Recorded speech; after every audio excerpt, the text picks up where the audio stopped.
হ্যাঁ, কিছু, কিছু ক্ষেত্রে দেখা যাচ্ছে কোমর ব্যথা কমানোর জন্য মায়েরা করে কি তার ছেলেদের অথবা বড়দের দ্বারা কোমরে কিন্তু পা দিয়ে চাপ দেয়। বলে চাপ দিলে নাকি ব্যথা কমে যায়। খবরদার কোনোদিনও এই কাজ করতে যাবেন না।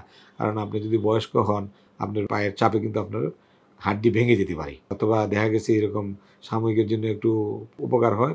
পরবর্তীতে কিন্তু সেই ব্যথার ইনটেনসিটি অনেক বেশি গুণে বেড়ে যায়।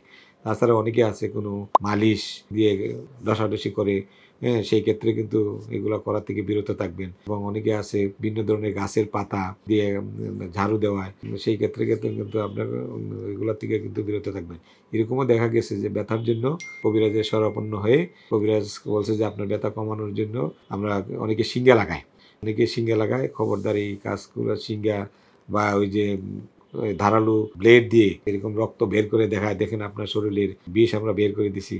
খবরদার এগুলার থেকে সবসময় বিরত থাকবেন। আপনার জীবন নাশ হইতে পারে।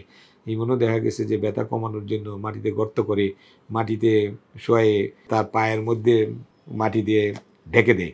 তাতে দেখা গেছে কতক্ষণ পরে মাটি থেকে উঠানোর পরে তার রক্ত জমাট বেঁধে যায়। সেই রক্ত জমাট বেঁধার জন্য তার মৃত্যুবরণ হইতে পারে। হ্যাঁ, সুতরাং এইসব কুচক্র থেকে অথবা কুসংস্কার থেকে অবশ্যই আপনারা এগুলা বিরত থাকবেন।